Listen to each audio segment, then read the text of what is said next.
приехали вдвох. Мы представляем организацию Белорусский национальный конгресс. Это коалиция. Коаліція реальних демократичних сил, які змагаються за визволення країни від диктатури. И это Евген Афнагер. И он будет выступать первым. Запомните этого человека. Это, будучи перспективным политичная озорка Беларуси. И вы будете выступать, вы все зразумеете. У него есть своя биография. С молодых годов, это, кто ведает Зубр, Европейская Беларусь, у компании Андрея Санникова. И он был заехал после этих репрессий, але вернулся сюда, к сприять вызволению Беларуси. Мы працюем разом, это вельми здорово. Повитание, Евгена. Я даю йому слово, але перед тим ще одна заувага. Ну, звичайно, тоді ми робимо такий заступок. На питання мы отказываем на мое питание. На вопросы отвечаем на языке вопроса. Если спросите на русском, буду отвечать на русском. А то на русском мові. Будь ласка, Євген. Так, я зараз йому тут вот все передаю, чи не треба? Не треба. Ты нагрузил меня? Вас нагрузил? Я ему отмовить, я отмовить не могу ему. Самые факты. Меня зовут Евген Афнагер, представляю громадянську компанію «Європейська Білорусь», яка виходить так само, як і шерах інших організацій і регіональних коаліцій у склад Білоруського національного конгресу. Вельми радий всіх вітати, дякую, що запросили, дякую за організацію. І от з чого хотів почати?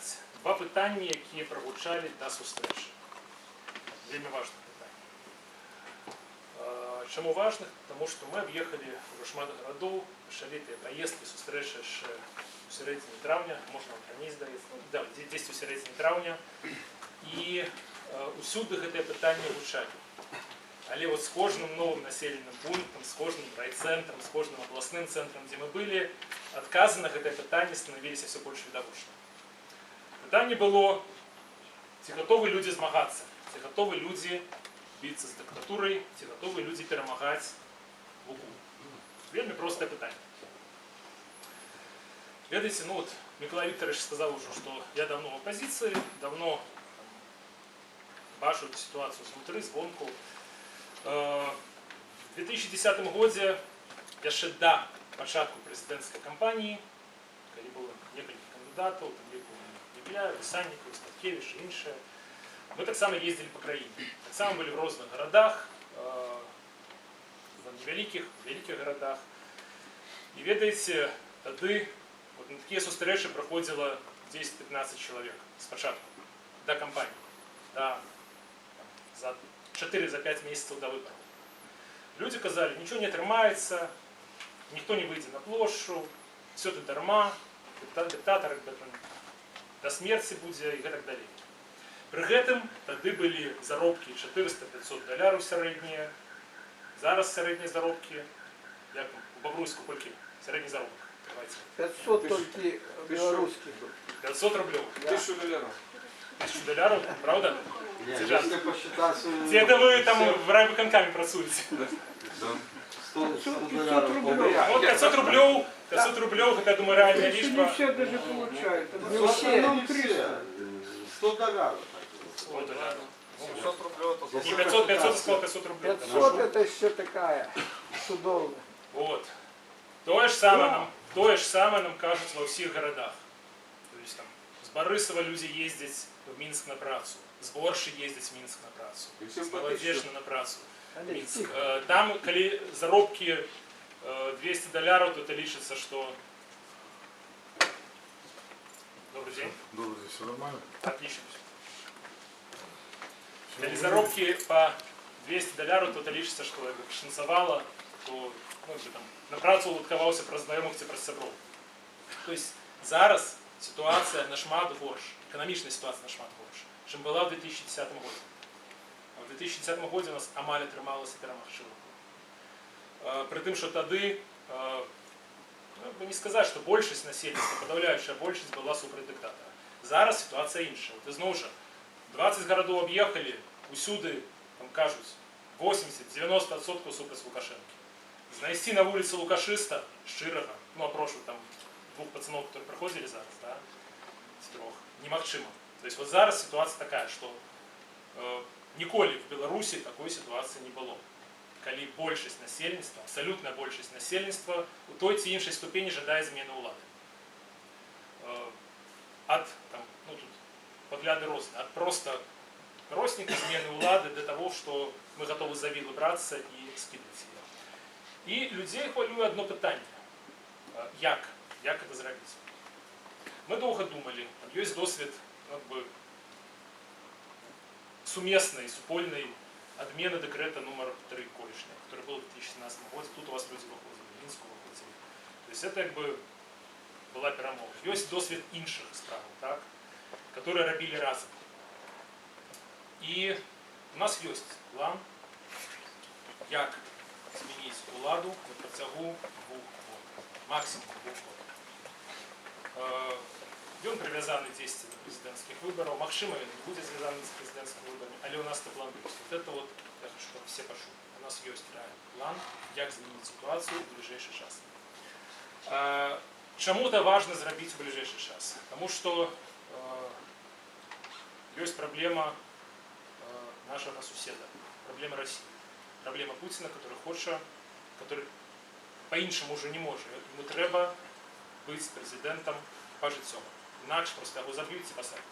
Один из самых реальных вариантов, как это зрабіць, это перафарматаваць Российскую Федерацию у некой іншай дзяржаўнай утварэння. Союзная держава там, с Беларусью, с ДНР, с ЛНР, с Абхазией, цеши неяк інакш, але ў кожным разе Беларусь ім патрэбна. І калі мы не вырашым ситуацию ближайшие 1,5-2-3 гады, то мы уже будем у іншай краіне жыць. І тады ўжо працэсы будуць нездаровы. Я не буду казаць про весь план, потому что, шмат разоў было такое, что мы казали, там, вот у нас такие планы, як мы казали это улады, мы не могли это неяк. То есть улады это чують зараз в кожным разе, могут этому что-то супрацьпаставіць, але план у нас есть. И первое, что мы будем рабіць, это выкарыстоўваць ближайшую парламентскую кампанию. То есть мы не идем на выборы, мы не робим иллюзий, что кто-то потрапіць в эту фейковую палатку, что Ермошина там пропустить кого-нибудь с реальной оппозиции парламента, или мы будем выкарыстоўваць 3 месяца, которые дае нам нават лукашистский закон для того, как досягнуть первых некоторых мэтаў нашего плана. Первые мэты – это другое пытанне. Первое пытанне – быть готовы люди выходят. Другое пытанне – за кем ісці. Вот раз 3 месяца беларусу павінен быць адказ за кем ісці. Потому что за гэтыя 3 месяцы мы сфармулюем доклад, покажем, продемонструем докладную альтернативу и отказ на пытание, кто заместит. Я не буду спиняться подробязно над тем, как выкарыстоўваць парламентскую кампанию. Скажу на другое пытание, которое так само прозвучало на сустрэчы. Пытание о том, что оппозиции трэба объединяться. Это все кажут, это абсолютно логично, абсолютно нормально. Тут у нас была такая гарячая спрэчка до сустрэчы. Да, трэба объединяться, и в принципе оппозиция объединена. Вы все оппозиция. Зараз я говорю, вы все оппозиция, все, которые пришли сюда. Оппозиция это не партии, там, в кожнай из яких по 10 человек. Оппозиция это не лидеры, які уже давно згубили свой авторитет. Оппозиция это народ. Оппозиция это тыя лидеры, які реально змагаюцца супраць Лукашенко, які реально змагаюцца за свободу. Вельмі просто тест. Як вызначыць, оппозиционер чалавек ці не? Як ён ставіць, ці критикуе ён Лукашенко? Хаця б так, ці критикуе ён улады? У нас большая частка так званая оппозиция, улада асабліва не критикуе. Займацца нейкімі, з Евгеном размаўлялі скамейкамі в парках. Они змагаюцца за уладу. Оппозиция объединялась в Белорусском национальном конгрессе. Объединялись буйнейшие белорусские агульнанациональные организации. Объединялись моцные лидеры. Статкевич, Никляев, Санников, я думаю, чтобы все ведают, что за люди. Шушкевич, Федынич, іншие люди. Самое главное, в який бы город мы не приезжали, завсюду мы бачим, что тут вы все разом. То есть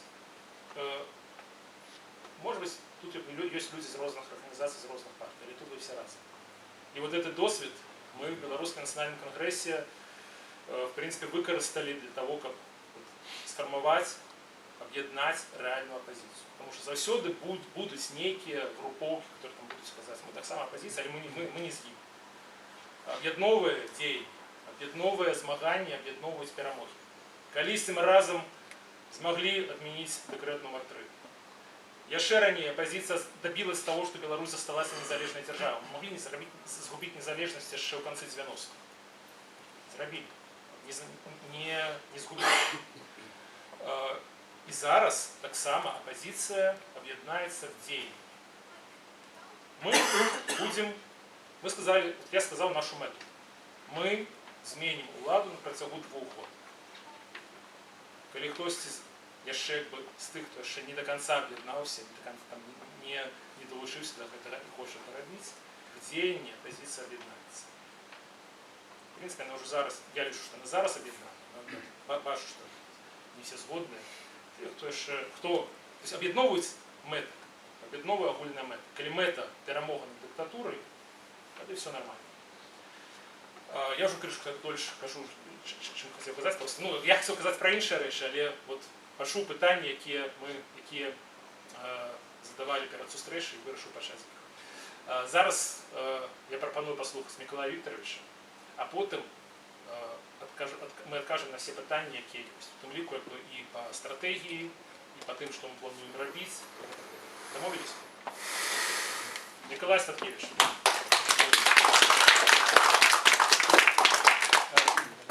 Дякую, сябры. Нас тут более за 40 человек. Это, мабуть, не шмат для такого великого города. Але з другого боку, коли розуміти, в якій країні ми живемо, то це шмат. Тому що доходить до казусів. Я от привожу такий приклад, коли у Гомелі приходить пенсіонерка, плаче, син п'ятикурсник, студент, сказав, коли ти пойдеш, мені диплом не дадуть. Він вірить в це. До такої ступені, коли вже студент 5-го курсу так розважає, а не пенсіонерка. Такой ступени треба заполопать этот народ. Мы самая несвободная країна Європи. Это просто ганебно, что нация, яка має таку історію, тут я недавно прочитал, что там история Бобруйска, оказывается, починается годов на 300-400 ранее, чем ранее лечили. Знайшли эшелон, який належить там, якому більше за 1000 годов. Зараз почали раскопки. У нас колоссальная история. Эта история у нас есть, потому что наш национальный психотип, наша генетика такая. Мы жили на этой земле, обороняли ее, отбивались от нее. Але зараз вот ніде со своих один знайшовся, набрал грошей, пообещал там нечто в Москве. На эти гроши понаймало вот этих вот бандюганов, да? И робит, что тут хочет. Это, на вас средства нормально не дают. У Пінску просто взяли перед зустрічі, здобовлене місце городили. І прислали, мабуть, тих, кому вони довіряють, хто на їх подобний. Прислали неких там мужчина в халатику з бородою, уже ночью в колготках, ЛГБТники, представники, не ведаю, не розбираюся, що там за тип. Мабуть, самих близьких прислали. Ну тут все у вас простей, прислали алкоголиков. Те не ховают, говорят, нас прислал начальник уголовного розыска. На камеру кажут. Это что? Это их сябры, это близкие по духу. Это тут ходят, шукают своих. Где же делся? Где же агенты? Агенты подевались. Откуда не знали, что тут будет? Им сказали, они не ховали, нас прислали, на початку пришли, сказали, нас прислали. Тут нам сказали, вот встреча с депутатом какой-то, хочет избраться, приехал из Минска. И надо сорвать встречу, задача поставлена. Сами на ногах лезли стоять. Это что? Это уже такие уже самые надеянные, близкие до их. Чем они занимаются спецслужбы вашей этой форме, которые ходят? До чего уже дошла эта держава? Они собирают батальон, держат, и собирают специально пьяных. Киселевичев батальон. Я все это ведаю, их там план, график, а вот тут таких сюда прислали. Але ведаете, у сучасном свете несвободная, значит отсталая. Потому что весь экономичный поспех. Я вас перебил на... Не надо мне припинять, бо мы вас так само туда залишим. Так вот, несвободная, значит бедная. Вы не хотите отвечать на вопрос. Бедная, потому что зараз свет багатее мозгами людей. То, что придумывается людьми. И так само звязано с ними руками, квалификация человека. А в несвободной краине, коли по этой голове весь час бьют, то разумные або дурнеют, або утекают. И мы зараз самая бедная краина Европы, коли откинуть те, кто воевали недавно. Украину, там, Молдову, там, Грузию, Так мы и я не будем ведаю. самой бедной Так вот, страной. мы самые бедные, потому что мы самые несвободные. У нас те, кто И хотят зараз заработать, помолчи. они не А могут может, работать. Вы нам заминаете. Вы на вот что же, милицию вызвать на вас? это ты сам за из его что? компании. За что? И вот- Вы перебиваете Не надо меня. Скажите, Не да, надо Потом будешь задавать Вопросы вопросы. потом. Вопросы Вопросы потом. потом Я дам человеку вопрос. Я Нельзя вам перебивать. все зрозуміло. Не у всіх відправити. Добре. вы рассказываете. Представник кримінального вишуку сидить тут. Так вот, сябры, самая несвободная и одна из самых бедных. Мало того, Украина еще воюет. Я недавно сегодня прочитал. Средний заработок уже за минулые полгода 437 долларов. Это реальные доллары, а не у нас намалеванные. А это еще ж Украина, паўднёвые народы, они такие вот. Это еще частку заработков дают в конверте. Праз год они нас, у них будут это 500. А у нас вельми сумніваюся, тому що знову включили станок. От до чого ми дійшли. Ми таленовитий народ, який має тисячогодову історію, славну історію, який ту землю неодноразово боронив. Один подманом забрався наверх, продає наш суверенітет, отримовує гроші і утримовує цю всю банду, щоб заховувати свою владу. У нас немає іншого виїзду. Або кинуть цю землю, і з'їхати з неї, або визволити себе. Наша земля просто чудовна, вона буде ще більш лепша і ціниться. Ведаете, ну, зараз починається це потеплення, но вже видовочне. Ведаете, яка задуха, коли вже в Англії під 40 градусів. А при такій вільготі це просто неможливо. Ми бачимо зараз, що робиться по всьому світі. Хутко це пояс екватора, там температури під 50 градусів будут звичайными. А коли 50 плюс вильготность, поверьте мне, как офицеру, потому что мои сябры там ездили в разные регионы, там ПВО, ЗРВ, там, кажуть, воевать с инструкторами, и кажуть, просто за 36 градусов просто тело не охолодживается, потовые залозы, я кажу, коли вильготь высокая. И они не працують. Просто как европейцы там, ну люди не здолеют адаптоваться. И они все кинутся на полночь. А у нас тоді буде саме то. Нас не затопить. Ми високо. І тут, ну, мо там не каля Бреста, там кавалок степу з'явиться. А тут просто буде, от зараз там, от, около Києва там, буде просто чудовно, м'яке надвор'я. От. Пустая гэта земля не буде. Але коли утекають усім, ведаете, ну, добре, утечи можна знайти заробок, і ти будеш на шмат лепш заробляти там. Але ты будешь все равно другого гатунку. Иммиграция, это кажут люди, это стать компостом для своих детей. Потому что ты, когда приезжаешь в эту иммиграцию, то ты все равно чужий. И самая та праца, яка не достается мясцовым. Этот человек просто ставит нас перед таким выбором. Або съезжайте, он завезе китайцев, або прибирайте его. Прибрать пожадано мирным шляхом. Есть только один мирный шлях змінити владу. Это массово выходит на улицы. Есть сусветный досвід. 3% людей, коли выходят на улицы в Украине, влада завжди міняється. Только всего 3%. Але люди зневірені.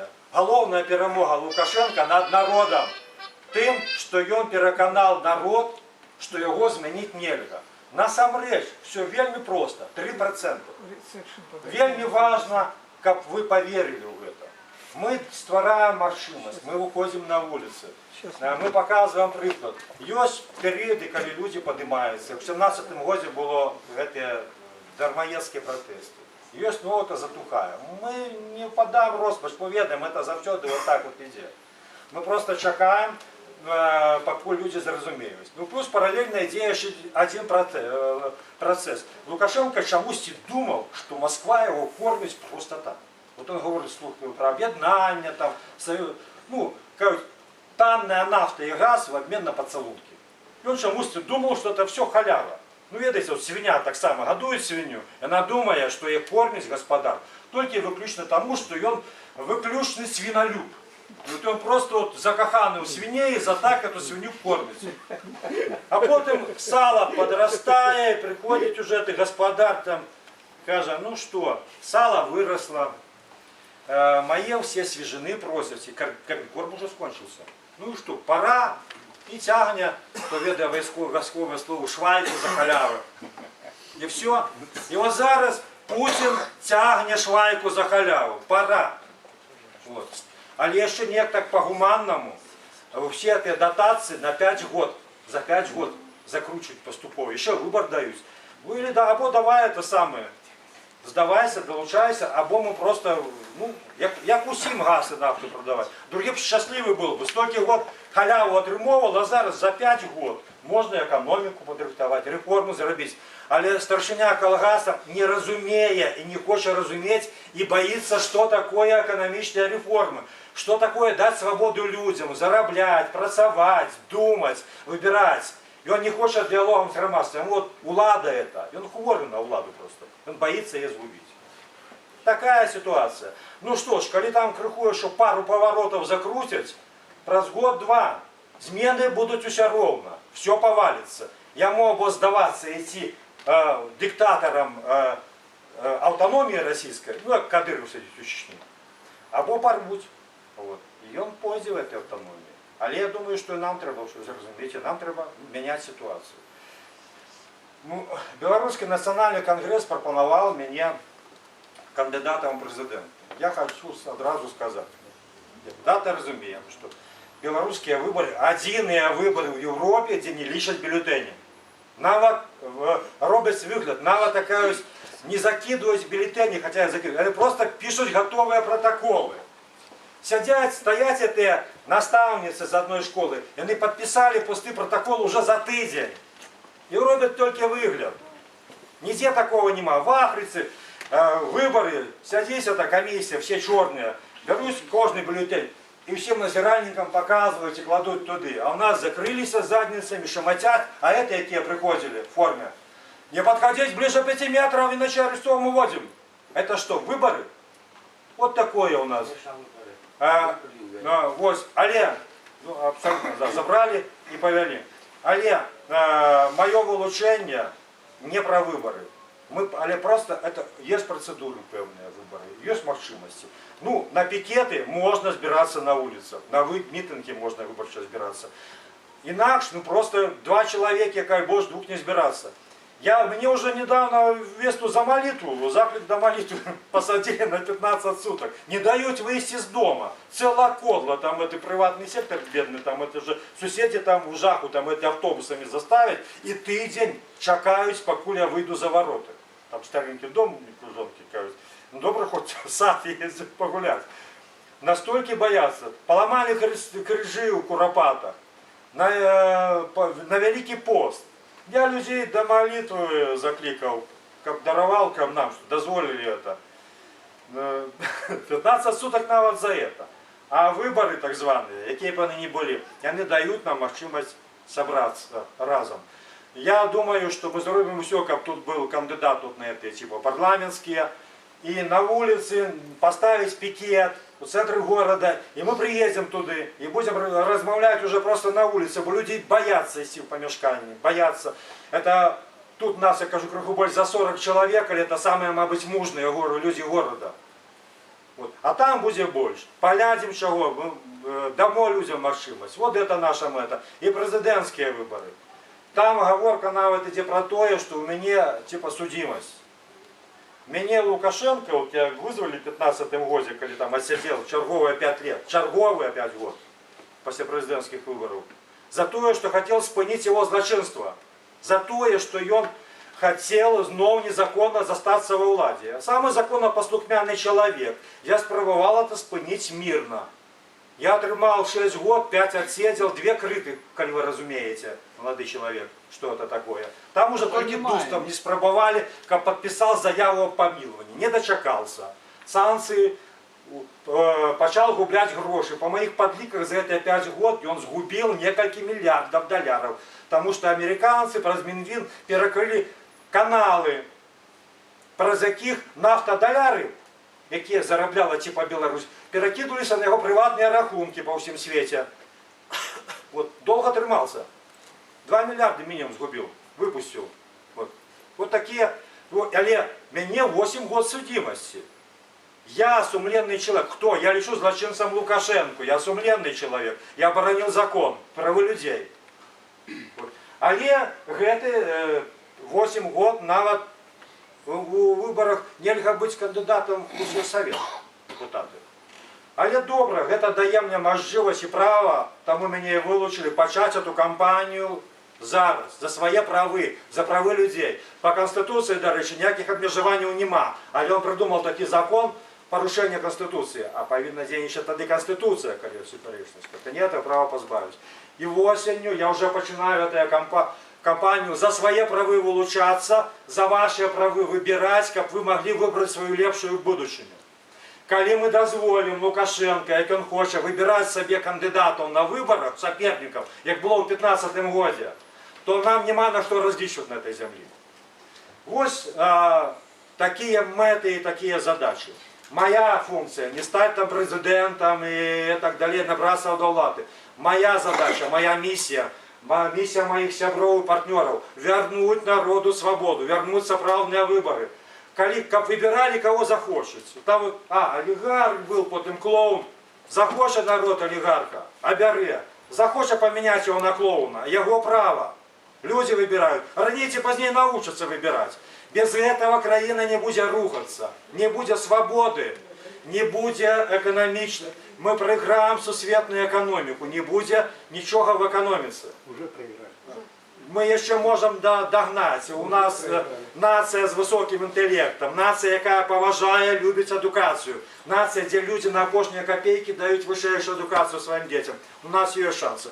Мы спазняемся, але не все згублено. Але треба вот, у ближайшие 2 года, мо ранее, вызволить краину, вернуть выборы, выбрать нормальный шлях и развиваться. Это наша мета. Для этого мы к вам приехали и приедем еще раз. Дякую, сябры. Дякую. А теперь можно питание. Ваше питание, Пиласков. Вот скажите, вы тоже отбывали наказание, да? Как говорится, неоднократно, там, не 1 год. Вы сможете изменить то, в чем зависит наша ситуация. Вот я тоже отбывал наказание. Как бы у нас занесено в самой Конституции, что отбывшим наказание есть поблажки на работу. Он занесен как бы от центра занятости. Он может устроиться на места, которые занесены для лиц из мест лишения. Куда ни придешь, нигде нет работы. Ваши вакансии заняты. Так что, идти дальше воровать, чтобы поесть? Или вы сможете это изменить? Понял. Я расскажу, во-первых, мою позицию, а во-вторых, можете присаживаться, как это можно изменить. Да, к сожалению, белорусская пенитенциарная система, как советская система, она нацелена на следующие вещи. Сломать человека морально, нанести ему физический урон, чтобы он просто был человек, озлобленный, больной человек, одиночка. Потому что даже посмотрели все наказания. Это лишение свиданий, это чтобы он потерял социальные связи. Лишение передач, это чтобы, кормят там не очень, чтобы он потерял здоровье. Я не знаю, это цель этой системы, в самом деле человека не что якобы перевоспитать, а выгнать на свободу, выпустить на свободу озлобленного, больного, одинокого человека, у которого не будет других вариантов. Но хочу вам Да, сказать, записано, как там кормят. Я отлично Здесь знаю, никто как не я там кормит. кормлю. Микола, не полеми. Так вот, теперь, да, написано, там надо работу, занятость и так далее. Здесь надо 2 вещи. Почему я говорю? Понимаете, все это связано с выборами. Все это связано, вы не поверите, все это связано с выборами. Потому что если есть честные выборы. Так вы же сами понимаете, что если больше есть честные работы. выборы, если страна развивается, идет экономический рост, тогда экономика сама ищет людей. Как сейчас Польша, нехватка, в Литве, в Латвии нехватка рабочих рук. Это раз. Во-вторых, условия сами, отношения к заключенным. Им должны быть возвращены тоже права голосовать. Вот представьте, у них эти права есть у них близких, знакомых. Вот сейчас эти депутаты, которых назначают, знаете, почему их назначают? Их Лукашенко выбирает, потому что за каждым есть компромат. Дернется, не так проголосует, туда. Так вот, если за него будут голосовать на самом деле, в его округе есть колония, 1500 голосов, условно, да? Есть родственники, мамы, там, сестры, их голоса нужны. Они на перегонки будут бегать в эту колонию, обещать законы, чтобы улучшить содержание, чтобы улучшить отношения после освобождения, поиски работы. Чтобы никого не Конечно, ужали. да, потому что на следующих выборах, если он обманет, эти люди проголосуют против него, скажут, обещал, обманул. Так работает эта система. Если люди назначают власть, кто назначает, тому и служит. Власть смотрит, любой чиновничек, какой бы он ни был, став депутатом, он хочет еще. И он, значит, кто? Не на начальство надо смотреть уже, на президента, а надо смотреть на людей. Они же назначают. Значит, для них надо стараться. То есть вы Значит, нельзя обманывать. не можете. Сейчас... А у нас больше 1% людей не выйдет против. Мы очень внимательно относимся к так называемым выборам. Мы понимаем, что даже вся оппозиция переженится между собой. Мы не сможем путем наблюдения изменить что-то. Невозможно. Это невозможно. Я еще раз вам говорю, вы не поняли. У нас наблюдатели не имеют права наблюдать за подсчетом голосов. Вы посадите 100 наблюдателей, мы все пойдем на один единственный участок наблюдательный, и нам скажут отойти на 5 метров не вставать, и там будет милиция. И эти опять чего-то там намутят. Через выборы, если не изменится ситуация, да, Лукашенко опять назначит очередную палату. Через выборы ничего не решается. Конечно, очень бы хотелось все решить вот так вот бюллетенями. Не решается. Уже по-всякому пробовали, нереально. Только улица. А теперь по поводу улиц, уличных протестов. Вся оппозиция, которая готова выходить на улицы протестовать, не боится, она уже объединилась.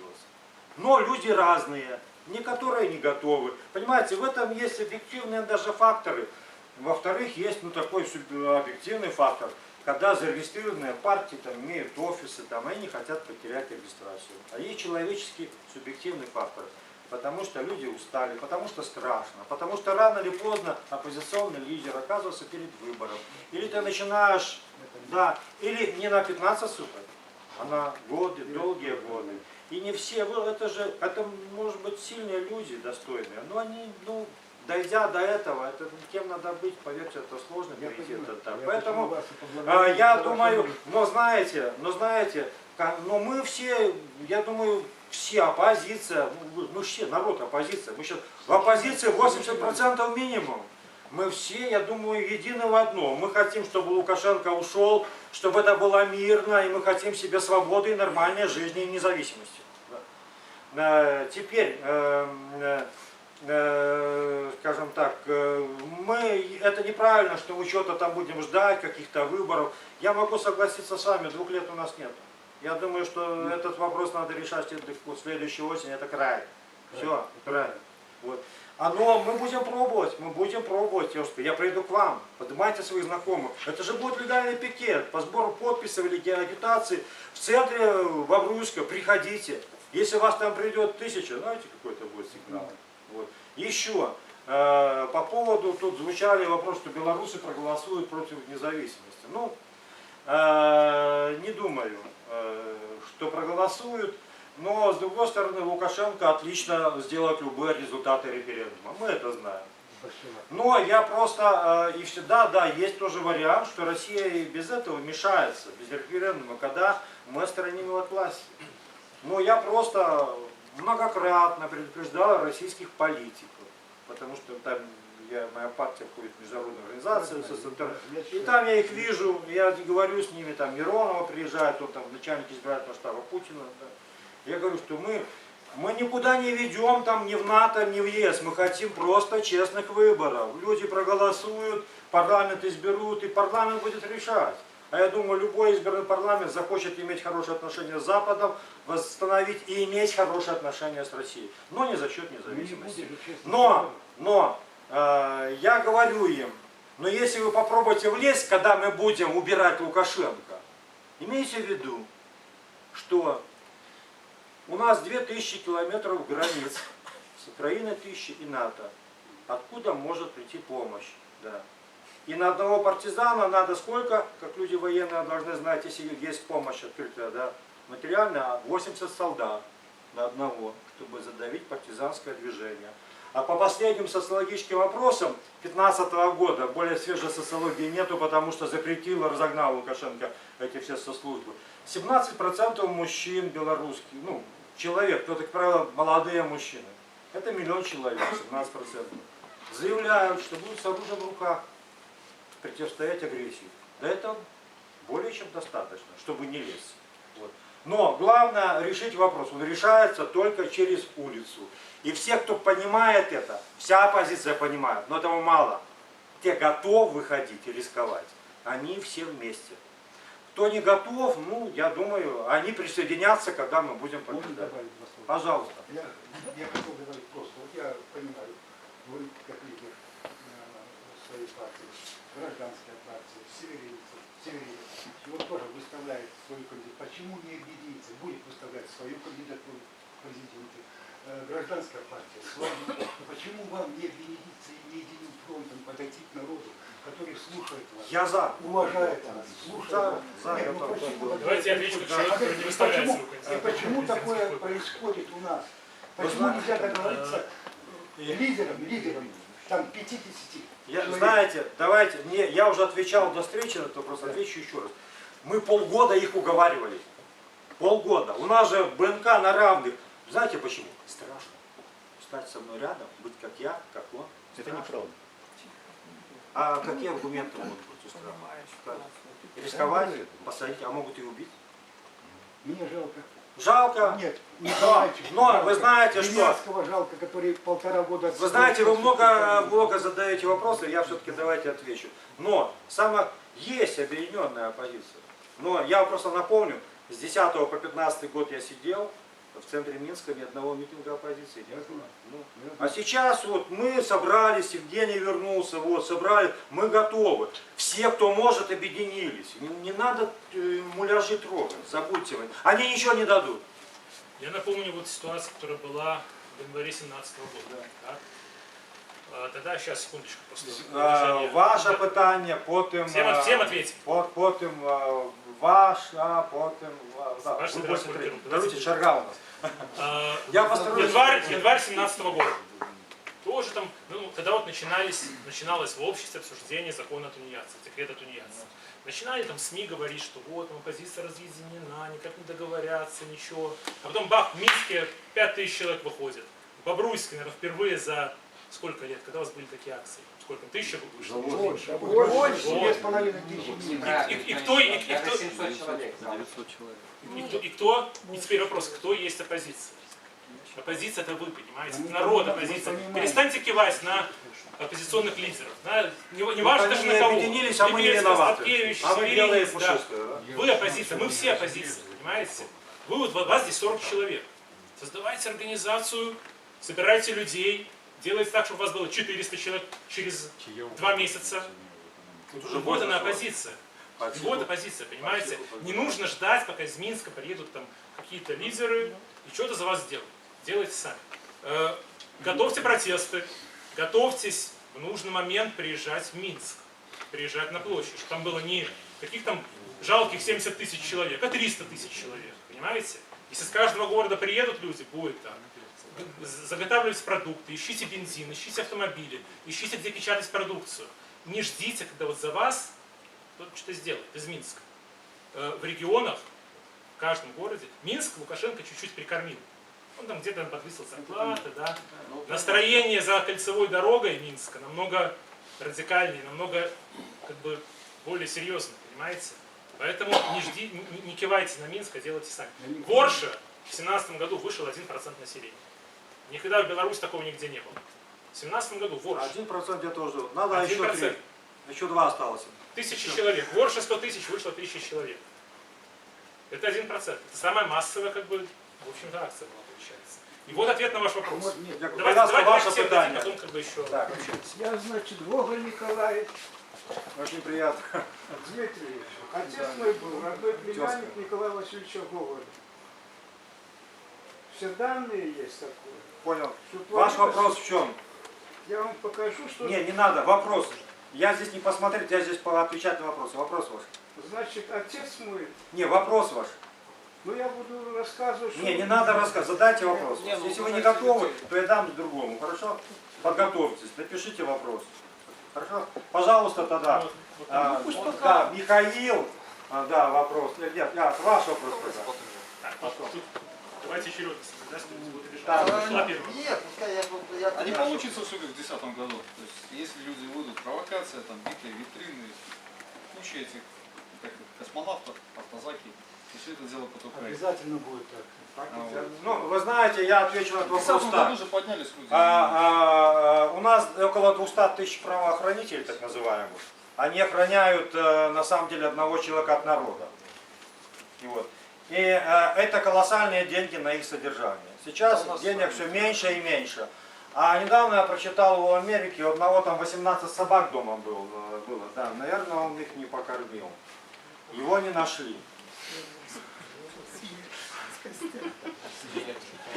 Казаска, наступне питання.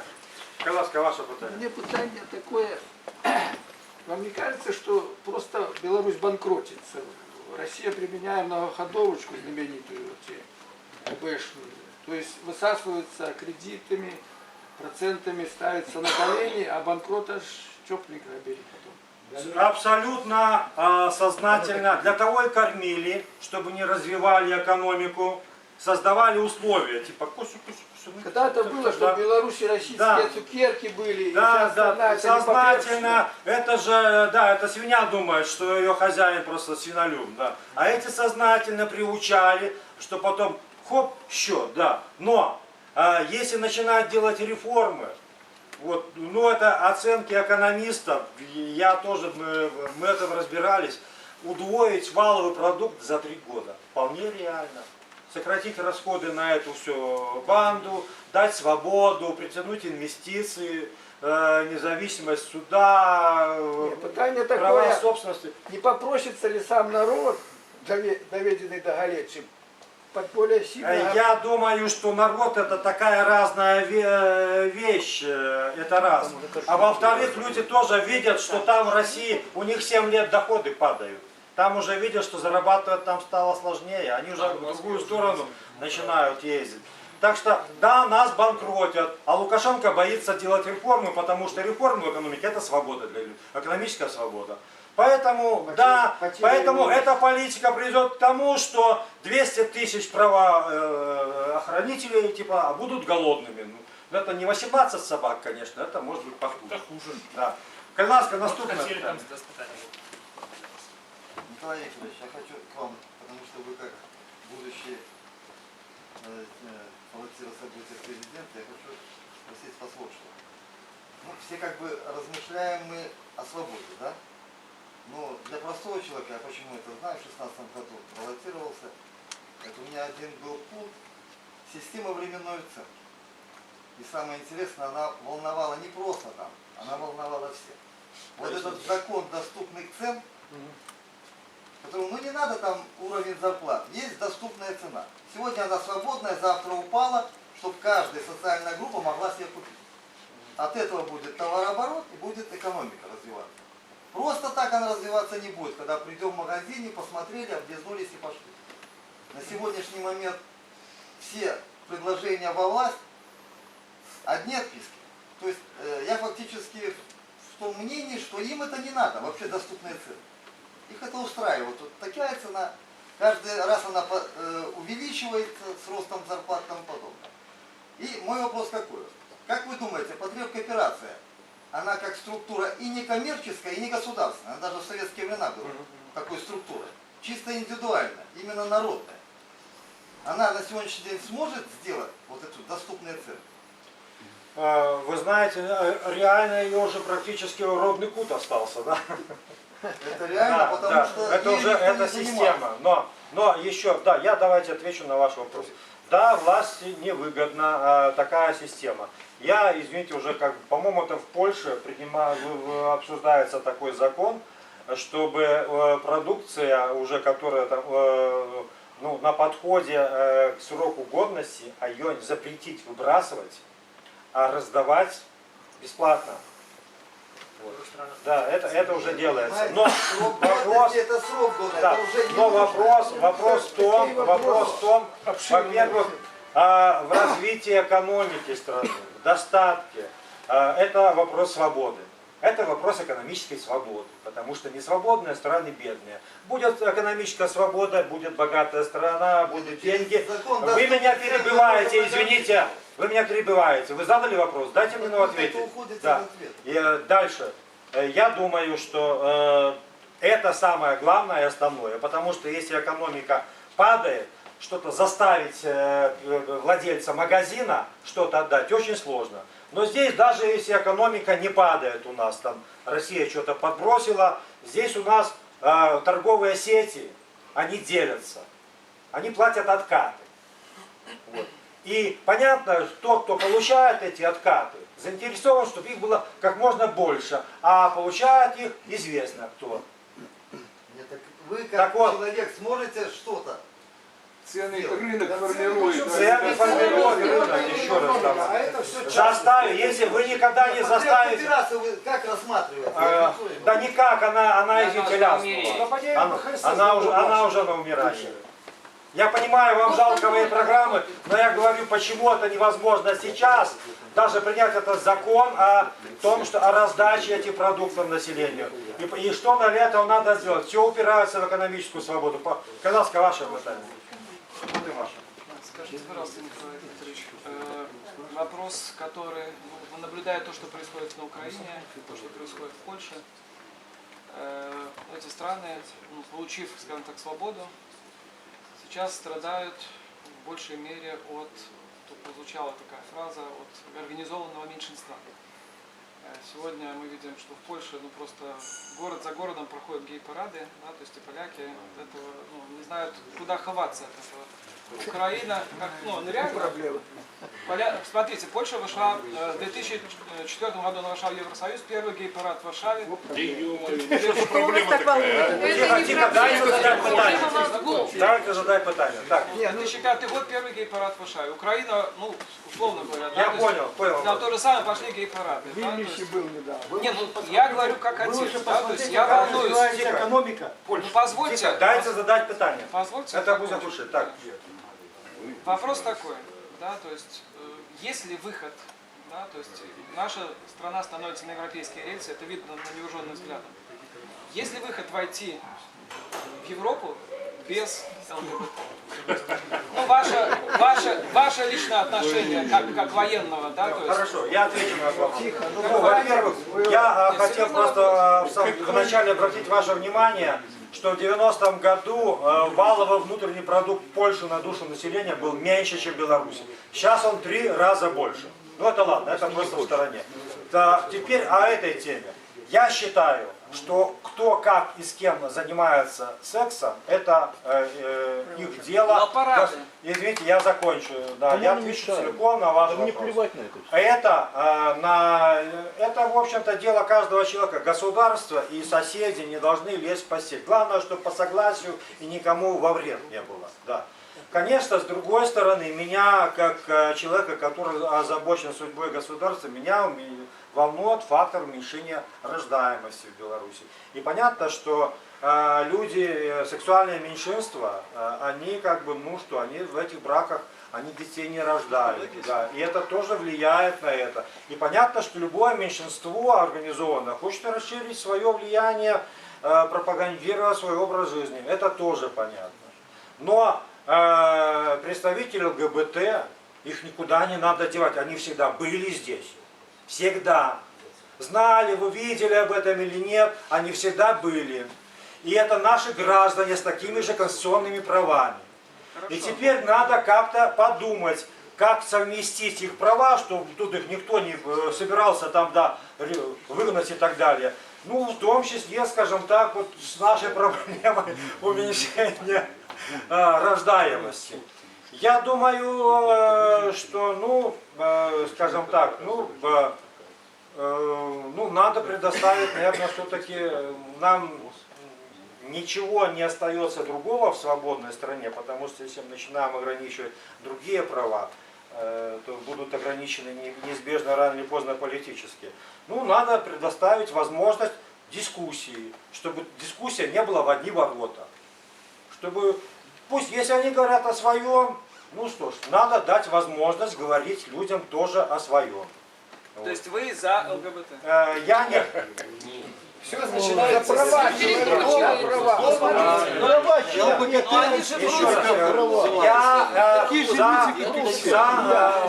за права человека. Знаете, что я вам скажу? Да, да, и еще. Я, честно говоря, в Польше прошел один парад, там собралось несколько раз больше людей, против его там полиции там спасала и так далее.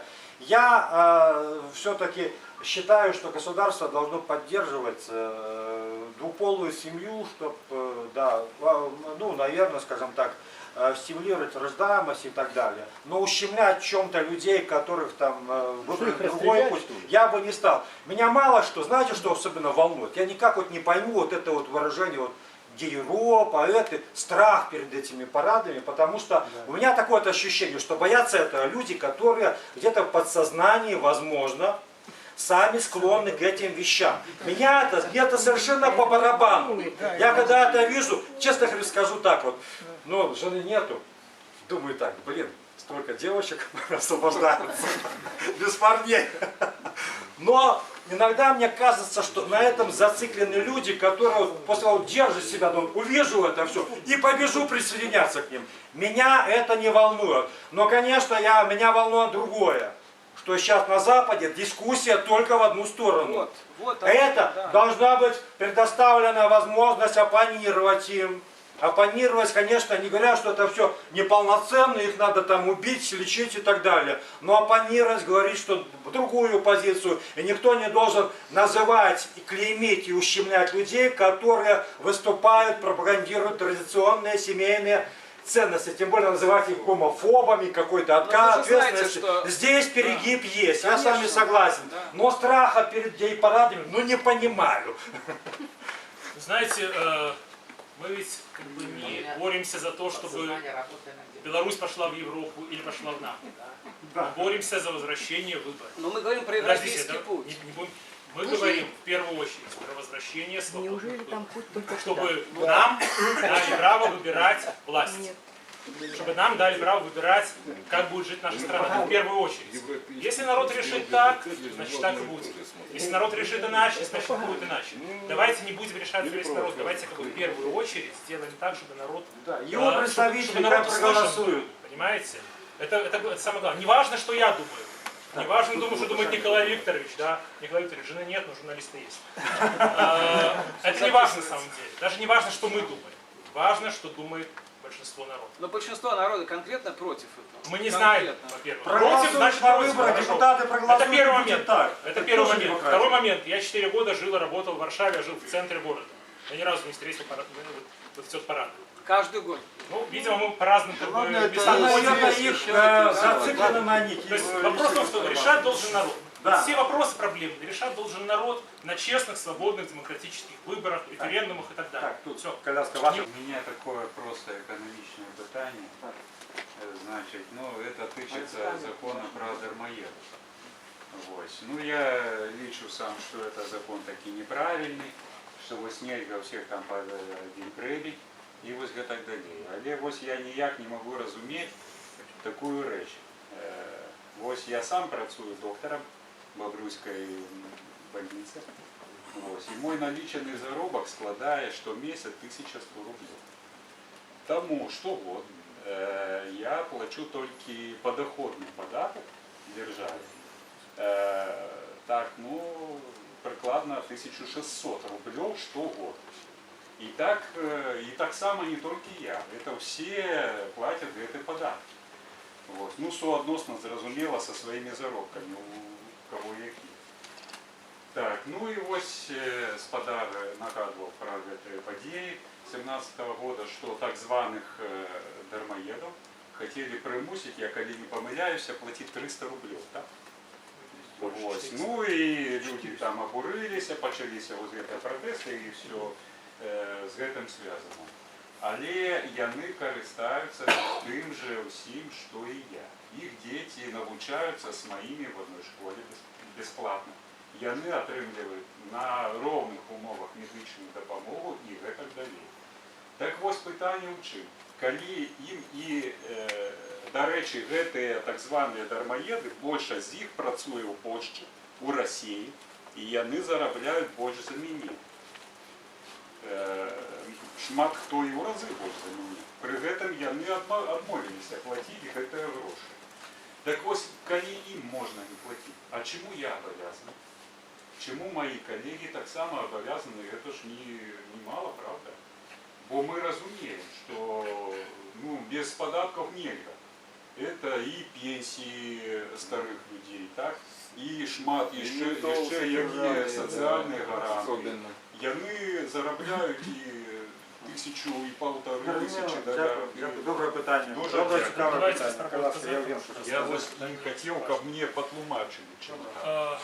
Перше, люди, которые працують за межой, ну, в приватности на Заходе, большинство из них платят податки. Не забывайте. Без этого, давайте не будем перебивать зараз. У нас в Беларуси. Яны платят податки на Запад. Другим образом. Вы перелічили, на что идут наши податки. Охова здоровья, дороги, да, перелічили? Ну, там долго можно. Видите, мы до вас тут ехали зараз по дороге. Центр города, сдается. Я не видел, там машина выжила. Дорога колдобинная. С Борисова, не перебивайте, давайте. С Борисова вообще не скидывать фотки, там даже рахтуются, дороги разбиты. Медицина, в Светлогорску были, люди, помирают там от китайского завода, в больнице, старейшие за 60 год, их просто не принимают, их не лечат. Им дают некую отмазку, там, ну, некие леки, там, и все, их не лечат, их не шпитализуются. В Боровлянах, под Минском, онкодиспансер, там, видите, какие шерифы? Республиканские. Видите, какие там шерифы в коридорах? Видите, что люди лежат на коридоры, которые шпитализовали, на коридоры, на палате, на коридоры.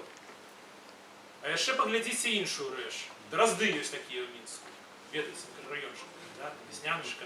Подъедьте туда, поглядите, какие там дома. Трехповерховые коттеджи, которые коштуют $1 миллион. Откуль яны, откуль чиновников, у которых заробок здається, ну, кольки, ну, $1000 хотя, да? Откуль його гроші, щоб побудувати такі доми. Тут у вас так само, я думаю, так є. Каля кожного города, каля кожного областного центра є там квартальчики, такі царські села, так звані, де, ну, кожен дома от $500 000 до $1 миллиона. Откуль у чиновников, откуль у ментов такие гроши? Откуль? Это наши податки. Вот на что идут наши податки. А на конт дармоедов, так званых, Не про то питання. я разумею, вернусь. Просто вы сказали, что податки идут на медицину и дорогу. Вот и вы. Почекайте хвилиночку. На конт дармоедов, так званых. Больше из них это люди, які просто не можуть на $200, які їм пропонують на працю. На біржі праці, прокормити сім'ю. Ви розумієте? Мой приклад. Я приехал с Польши. Я там працевал, я там платил податки. Я приехал с Польши, просто мой приклад, ну, самый лепший. Я там платил податки. В Польше. Я отримал заробок официально. В 16-му году я приехал, тут бац, декрет про дармоедов. И меня, и жонку примушают за 16-й год и за 17-й заплатить за кожный год по $400. А голом это отрубливается $800. Я платил податки там, я там працевал. Я приезжаю в Украину, в Беларусь, в родную Украину вертаюсь, и мне примушают платить $800. $800, разумеете? Ни за что. Муж и жена. Я разумею вас. Да? Есть люди, которые працують, шмат працують на некількох працях. Але зрозумійте, що якби більшість населення, часто більше, вони працюють за $200. І от це от, ну, тут нельзя, щоб всі були задоволені. Тут просто треба міняти економіку, треба проводити реформи, щоб була можливість працювати. В європейській країні, во всякій країні може бути такое, что у человека нема працы. Это называется беспрацовным. И у нормальной краине беспрацовному платять гроши. Яму платять, как он пережил этот час, переучился и так далее. Коли у него есть дети, на детей ему оказывают допомогу. У нас так здарилося, что люди не знайшли тут працы. Яны едут кормить свои семьи руками, это страшный стресс, там подманывают, там семьи, они могут и не вертаться, там семьи разбираются. Яны экономят, потому что им же не платят тут, держава пособие по беспрацову не платят, ні, їхнім дітям не допомагають. Яны зняли это з держави. Держава замість тільки обрадуватися, сказати, о, не треба ні по беспрацову платити, ні дітей їм допомагати утримувати. Яна этих людей ще більшим накидыває, ще заплатите нам. До речі, після виплати кредитів, другий артикул розходів бюджету – це міліція, як ви видите. Можно? Для информации. Олег, до чего это приведет? Вот он приехал вот в Беларусь, ему кажут там 800 баксов. Вот люди вот так вот поездят, скажут, да ну его нафиг. И яны заберут свои семьи и детей. А это люди, самое каштовное. Это не нафта, ничего. Люди самое каштовное держава. У нас и так за полгоды на 20 тысяч стало менее белорусов. И так просто, высветится, что вас в больницу до вас будут ходить только уже старые пенсионеры, детей не будет, а заробка у вас такого не будет, потому что нема кому тут уже увогу лякать працевать, потому что вообще нормально съездить. Это треба, все ж таки иметь некий державный розум. Коли вы не допомагаете, хотя это ваша вина, что нема людям працы, платите им, как они не голодали, как шукали працу, как свою справнику завели. Але вы заместо этого этих людей еще ображаете, плюете ему тварь, кажете, отдай, заплати, нам на ментов не хапая. И люди съезжают. Вот такая ситуация. Коли ласка, можно так. Одну коротенькую реплику. Давайте. Я хочу нашему уважаемому доктору ответить. У меня знакомые работают в Европе. Не Там доктору, врачу. я вам отвечу про налоги. Врач. Значит, они приезжают сюда, они платят косвенные налоги. Во-первых, они приходят в поликлинику, они вам дают зарплату, они платят за все комиссии, за все анализы, МРТ, они платят на всю катушку. Второе, они заправляют бензин. Если вы заметили, вот наши крутые машины подъезжают в Бобруйске, они по 5 литров заправляют. Те, которые с Европы приезжают, они по 40 литров в бак заправляют. Они покупают лучшие продукты, они привозят валюту в страну. Вот что я им отвечу. И не надо их говорить тунеядцы, они нам приносят больше пользы, чем эти тунеядцы. Добре, что вы нагадали, когда вы купляете буханку хлеба, вы платите там есть НДС. Ні, добре. Коли ласка, ще питання, я перепрошаю. Давайте ваше питання. Ну, мне там питання можна протяг. Дозвольте задати потім, я ще раз подійти. Давайте каплю. Может протяг питання там, вот, что молодой человек задавал. Вопрос такой вот. Предложение ремарка и сразу же быстрый вопрос. Вот предыдущую неделю, пока были в Украине выборы, я был в Украине, как бы наблюдал за этим. Я не хочу сказать, что там молодежи нет, но действительно очень многие уехали. Там один человек хорошую вещь сказал, что вот у кого там 35-40 лет, они остаются, кто моложе уезжает в поиск лучшей жизни, потому что еще нет сил. У нас сейчас такая же проблема с экономикой. К экономике добавляется вторая проблема, закон об отсрочках, по-моему, 6 августа он уже вступает в силу. Поэтому вопрос такой, может и к вам, может к Евгению. Есть ли у вас какая-то молодежная политика и есть ли у вас какой-то молодежный клуб? Давайте. Мы можем очень долго говорить про программу, есть, естественно.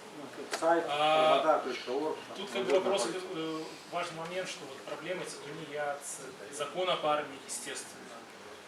Там другие вещи, они в первую очередь касаются самой трудоспособной, самой перспективной части общества. Закон об армии, закон, как бы называют, закон Равкова, закон об отсрочке, да. Задача ведь не в том, чтобы отправить людей служить. Это нормально. Служить в армии это хорошо, нормально. Но это же, там же не служат. Там солдаты строят дачи генералам. Траву же, наверное, не красят, не знаю.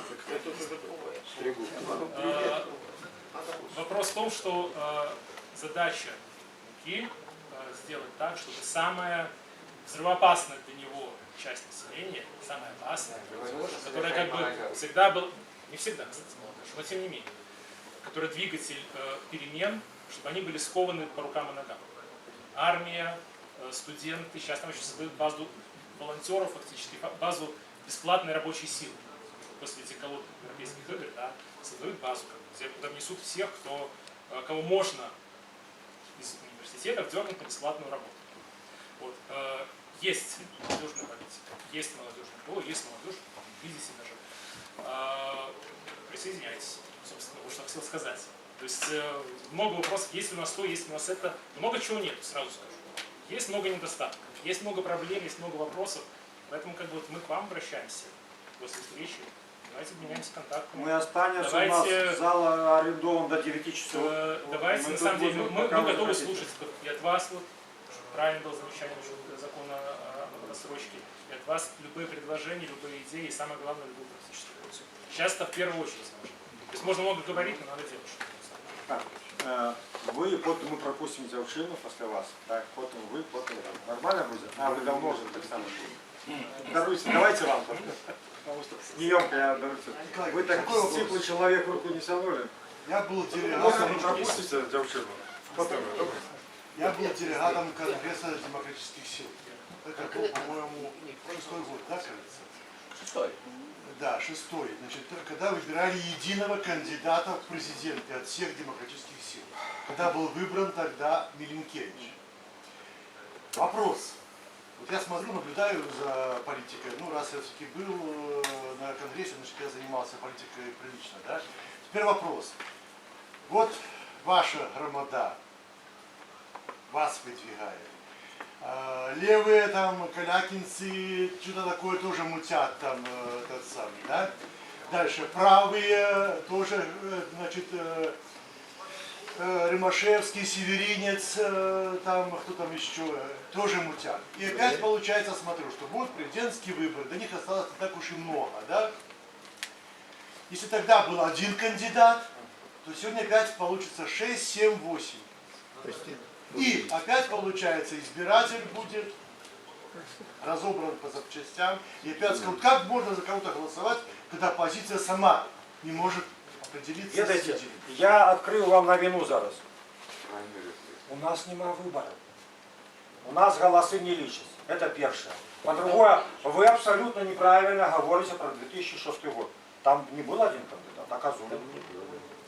Потом уже это самое. Я открою абсолютно новую во всем свете. Где всюду, где оппозиция об'єдналась, вилучалася одиного, и он ніколи не был одиным демократичным. Вот Ющенко был, так? А был Мороз, остатние. Але оговорка не про то. Оговорка, проблема в тим, що у нас нема виборів. І нам треба спочатку, моя задача, моя функція моїх колегів, вернуть вибори. І ми об'єдналися. Глядите, хто є, якась більш відомий за гэтих людей, я Євген називав. Пушкевич, Санников, Некляев, Феденич, Сівчик, вони всі об'єдналися і вилучили мене. Вони з амбіціями кожного. Але вони вилучили для вирішення цієї задачі. Але двері відкриті, коли ласка, ми запрошуємо остатніх. Коли нехто ще вилучиться, в чим я вельми сумніваюся. Вельми. Что будет, потому что, ну, реалии такие, что не здольные собрать 100 тысяч подписов. Больше никто. И даруйте в бюллетені. Проблема в тем, как у бюллетені не была, скажем, умовная Ксюша Собчак. Там, кому больше подобается Танюша Короткевич. Там же целая чарга стоит. Гайдукевича, Короткевича и так далее. Вот у чем проблема. Але знову же, коли ми дойдемо до виборів, який б там цудовний один і був, все завершится одним и тем же. Нам треба вирішати цю проблему ранее. И коли мы дозволим Лукашенко, я еще раз скажу, обирать себе оппонентов, то, ну, починаете приглядаться до Коли. Ну, яким он будет там царем. Ну, такой. Коли ласка, еще питання. Ой, я здоровся. Были беседы с правыми? Полгоды ходили, затягнули час. Така. Зараз так само все відкрито. До речі, Северинець там один пристойний, ну, моцний, який здольний не наполохатися, справді вийти на ту площу. Ведем постоянно в контакті, ведем перемову. Ну, але Але я вельми сумніваюся, що там адбудуться Але некие якщо правила. районіць супраць ЛГБТ, це стопудово. Вас сама Потому что вам это, в Беларуси такие не пригожие разумеете. девчата. Киньте это сам, не глядите в их бок. Глядите на девчат.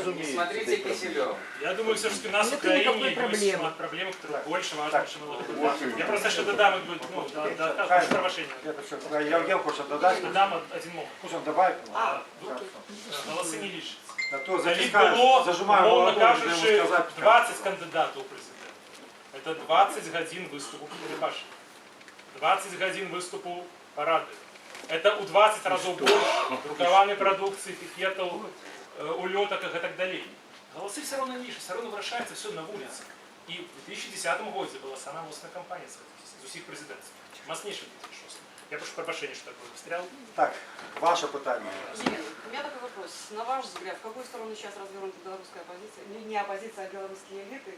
Возможен ли их разворот в определенный момент в нужную сторону? И если да, то какой процент примерно? А что вы имеете в виду под элитами? Ну, хорошо, ну, называемые элиты.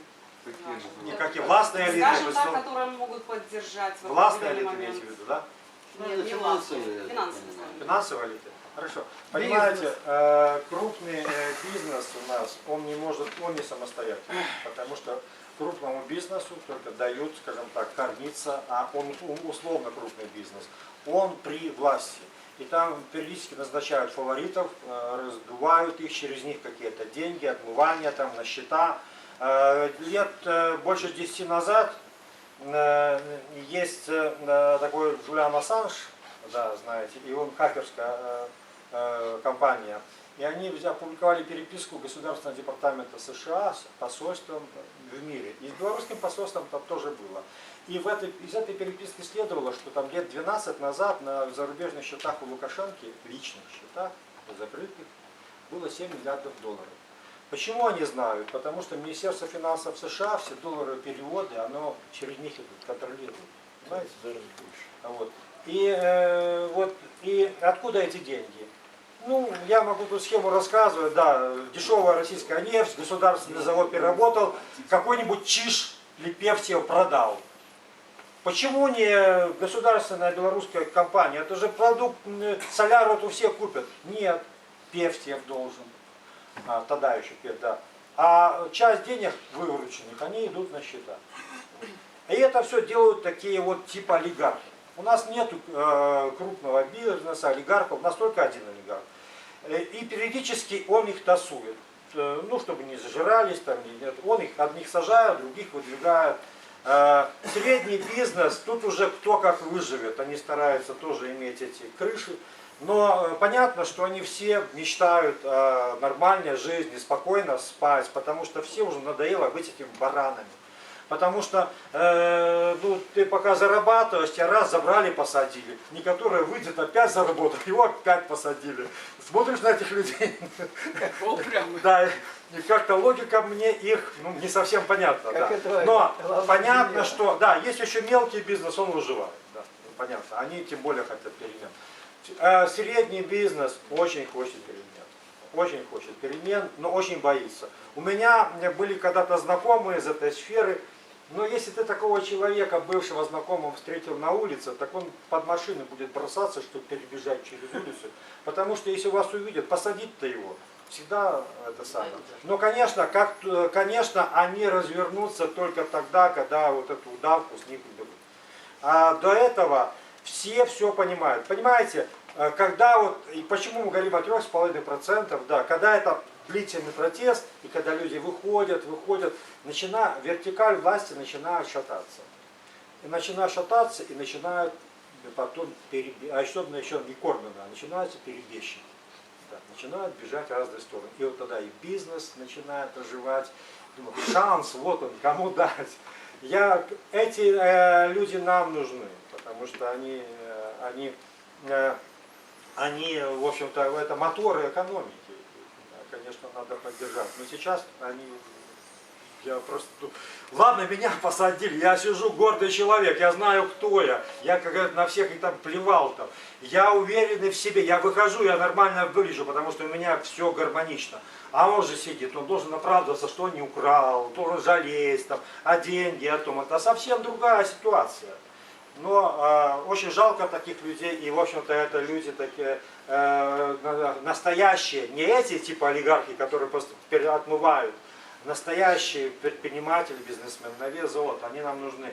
Вот это, говорят, еврейский город в прошлом. Жалко, что евреи уехали, потому что белорусы это сделали. Ну, продать у нас слабовато. Жалко. Знаете, А что с наваром добавлю продать? насчет вот именно среднего и мелкого бизнеса, да. Все Эти люди остановилось, как бы всегда ничего нет. Никаких ждут и связей присматриваются. нигде. Когда были протесты, вот те же самые в 17 году, когда была площадь 10 года, в какой-то момент они, часть из них, начинают верить в перемены. Самые умные. И они вместо того, чтобы откладывать деньги на то, чтобы откупиться от властей, когда их начнут садить, да, или там дать взятку, они финансируют оппозицию. Вот, возможно, И сейчас, будет разворот и на в общем, сколько процентов? уже первые сигналы такие есть. Поступление. Если Да, я не буду подробно говорить. Не, то есть, я понимаю. все зависит от силы народа. Говорит, Да. секундочку, не Все перебивайте. правильно. Они присматриваются, они смотрят. И вот на каждой встрече я тут вот, спрашиваю, что делать, да? Искать деньги, искать таких людей. После встреч там, в крупных городах, во многих крупных городах, к нам подходили люди и говорили, вот как бы я могу помочь такой-то сумме. Как только, вот пока что это единичный случай. Пока что мы не можем и не будем афишировать, естественно, потому что это опасно. Но это мой совет вот всем бизнесменам. Крупным, мелким, средним. Есть два пути. Первый путь – вас посадят. По-любому посадят. Найдут за что? За коррупцию, за нарушение законов, за то, что там где-то копейку налога не уплатили, за то, что проверка что там нашла. Посадят, в любом случае посадят. Коррупционных дел за год, по-моему, около под 3000 за год. Ну, примерно, цифру точно не помню. Второй вариант – давайте финансировать оппозицию. Потому что без участия белорусов мы ничего не сделаем. Без белорусских денег мы ничего не сделаем. И вот как бы, в принципе, как только появляется шанс, а шанс сейчас есть, мы о нем говорим, каждый бизнесмен должен делать выбор. Каждый человек должен делать выбор. Сидеть, откладывать там деньги, убегать куда-то, прятаться или помогать с переменами. Кто-то делом, кто-то деньгами. Это тоже надо. Дякую. Ваше питание. Галуза Игорь, скажите, мне очень хочется, чтобы в нашей стране была упразднена такая должность, как президент. То есть государство должно, в моем видении, управляться коллегиально, ну типа Верховного Совета. Вот. А как вы относитесь к моей мысли? Понимаете, чтобы... Я извиняюсь, я еще чтобы такая власть гигантская не была сконцентрирована. Понятно, что демократия предполагает разделение властей. Разделение властей. Это значит, что вот есть исполнительная власть, она руководит по законам и не имеет права сама издавать законы. Есть независимый суд, который только он судит, им никто не руководит. И есть парламент, который самостоятельно принимает законы. У нас один человек властвует на всех. Он там управляет парламент, назначает реально, судами управляет. И понятно, что это называется диктатура. И власть должна, мы у себя даже, я опять могу говорить только о программе партии, опять, хромода.орг, да. Мы тут даже перестраховались, мы понимаем, что самая опасная власть это исполнительная. Там наибольшая соблазн, наибольшие возможности захватить власть на страну. Мы даже, мы предлагаем даже разделить на две части исполнительную власть. Потому что диктатором ведь может быть не только президент, но премьер-министр запросто. Вот в Венгрии там сейчас проблемы. Премьер-министр там. А должность Гитлера, перед тем, как он стал диктатором, называлась канцлер. А Сталин вообще-то был председателем Совета народных комиссаров, а никак не президентом. Так что дело, во-первых, скажем так, в институциях лишить шансов захватить власть. Но самое главное, в головах у людей. Потому что как ни назови, а если люди не готовы защищать свободу, то ее у них могут отнять. Я надеюсь, что диктатура нас научит. Нам это все упало как-то автоматически. Там, по аналогии со всеми Союз распался, все это там выборы. И мы думаем, и мы так легко это все отдали. Хотя нелегко, я помню, сколько мы упирались и сколько сидели. Вот. А мы предлагаем разделить исполнительную власть на две части. Должна быть парламентско-президентская республика. Парламент выбирает премьера, у которого вся исполнительная власть, и плюс еще полиция, Министерство внутренних дел.